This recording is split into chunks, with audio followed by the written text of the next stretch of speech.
MJ Felipe, solid Kim Pao Natix. Kim Chu, nominado na namang muli para sa isang award. Ano sa inyo mga bashers? Tara, pag-usapan natin ito.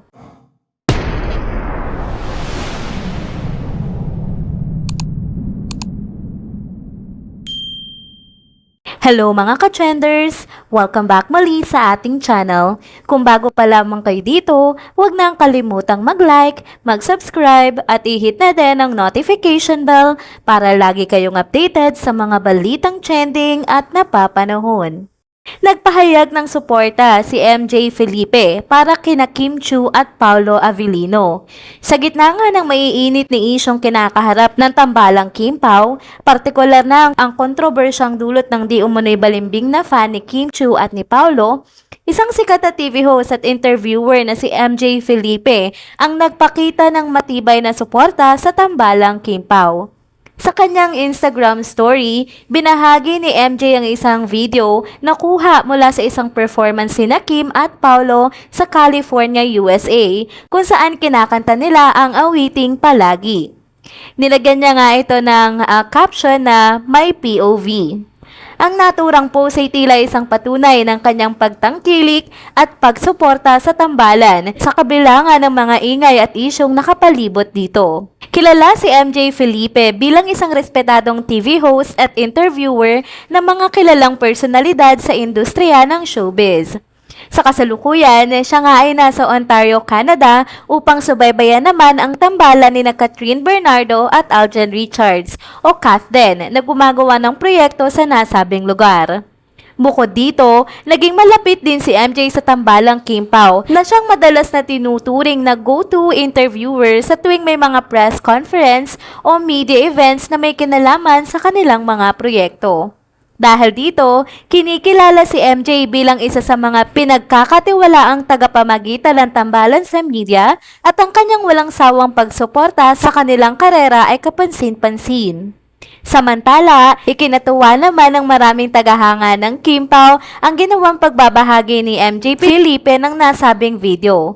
Lubos sila nagpapasalamat sa kanyang walang pag-aalinlangang pagsuporta at pagmamahal sa kanilang iniidolong tambalan. Maraming fans na nagpakita ng kanilang appreciation sa social media na nagpahayag ng kanilang kasiyahan sa pagkakaroon ng isang tulad ni MJ na kinikilala at sinusuportahan ng kanilang mga idolo sa kabila ng mga kontrobersyang kanilang kinakaharap.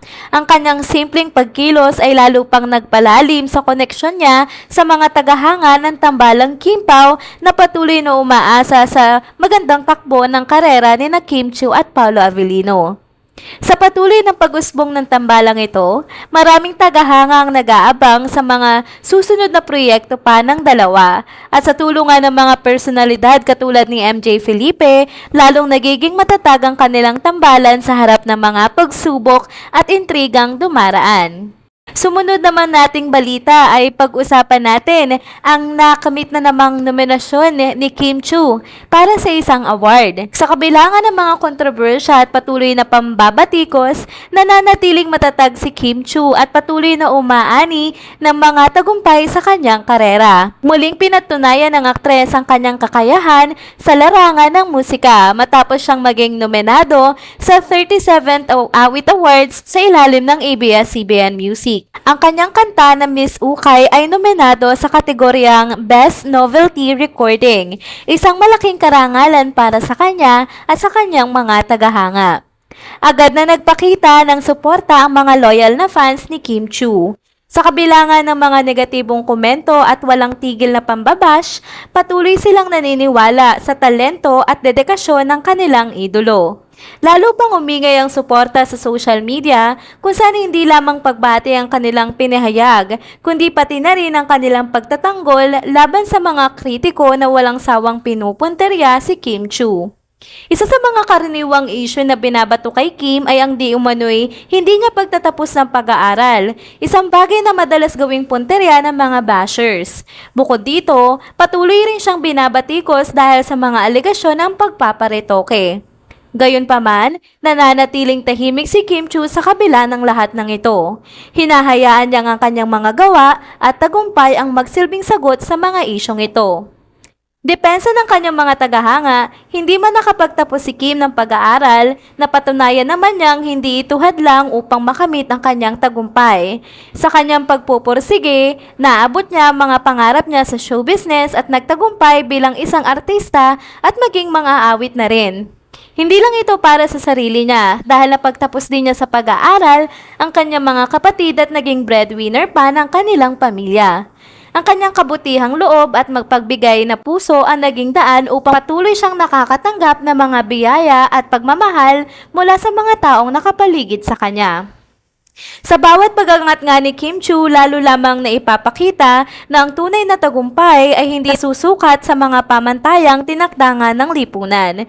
Sa kabila ng mga pambabatikos, ang kanyang mga tagumpay ay patunay na ang sipag, dedikasyon at kabutihang loob ay magdadala ng walang hanggang biyaya at pagmamahal mula sa mga tagahanga niya. Bago naman matapos ang video update na ito, tara at magbasa muna tayo ng mga komento na iniwan ninyo sa mga content na nai-upload natin sa channel na ito. Komento ni Gemma Carbonell 8109. Tama yan, di dapat minamaliit ang sakripisyo ni Kimi para sa kanyang pamilya.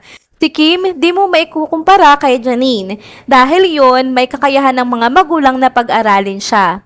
Samantalang si Kim ay huwaran at larawan ng isang mabuting anak na handang magsakripisyo para sa kanyang pamilya. Tapos man o hindi, ito ay di mapapantayan ni numan. Dakila ka, hinahangaan kita sa katatagan, sa disiplina at sa mga pananaw mo sa buhay. Pagpalain ka panawa ng may kapal sa kabutihan mo. Lahat ng meron ka ngayon ay gantimpala niya sa pagiging mabuti mo. Deserving ka sa kung anumang meron ka ngayon. Komento naman ni Ann Guzman 4822. Very obvious na nagpaparinig siya. Di nila nakikita yung mga sacrifices na ginawa ni Kim para sa pamilya niya at di naman lihim yun.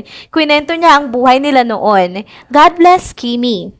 Sabi naman ni Maridesh 4374, wala sa taas ng pinag-aralan yan. Ang pagkakaroon ng mabuting asal at kalooban ang importante. Hindi ko pagpapalit si Kim kahit sa kaninong artista. Gusto ko ang pagiging mabait, mapagbigay at pagkakaroon niya ng mabuting asal. And this attitude gives her a beautiful aura. Love you, Kimi. Edit. I googled Kim's educational background. She finished high school and I was pleasantly surprised that in May 2015, she passed the UPCAT entrance exam at the University of the Philippines. She was planning to take up business management and actually enrolled, but her very busy schedule and commitments made her give up continuing with her plan to take up college education. I am an alumnus of UP and passing the UPCAT exam is not easy. So please, don't trash Kimi just because she didn't finish college. She is smarter than most people with college education. Komento naman ni Myrene Fabian 2249. Janine, nakagraduate si Kim hindi, but both doing same thing. Both actress, both do hosting. Sino mas sikat? Sino mas maraming endorsement? Sino mas maraming show? Sino in demand sa mga local and abroad shows? May mga napundar na din like own rent house, building, condo, has her own business. Kinailangan ba niya ng diploma sa lahat ng yan? No, hindi ba? O, so anong comparison kung may diploma? Ang daming graduate at may diploma dyan, pero walang trabaho. Komento naman ni Melba Avenido #LD1LV. Kimi's strengths and accomplishments serve as a beacon of hope and inspiration, providing positive and continuous energy that heals our hearts and souls. Her exceptional work ethic, brilliance, and strength outshine even college graduates, making her unmatched in every aspect. No college can match what Kim accomplished. In reality, all those negative sorry-ass bashers wishes to be Kim. Komento naman ni Estrella Maylie 8837, very true, wala makakapantay kay Kim. Ever since she entered the PBB house and won the title as the first teen PBB Grand winner, she's my idol up to now and she will be forever what may. That's it mga ka-trenders for today's video. Dito na po muna nagtatapos ang ating isa na namang trending update. Salamat sa inyong pagsubaybay at pagsama sa akin hanggang sa dulo ng video na ito. Pero bago kayo umalis, huwag niyo pong kalimutang mag-like, mag-subscribe at i-hit na din ang notification bell para lagi kayong updated sa mga balitang trending at napapanahon. See you on my next one. Paalam!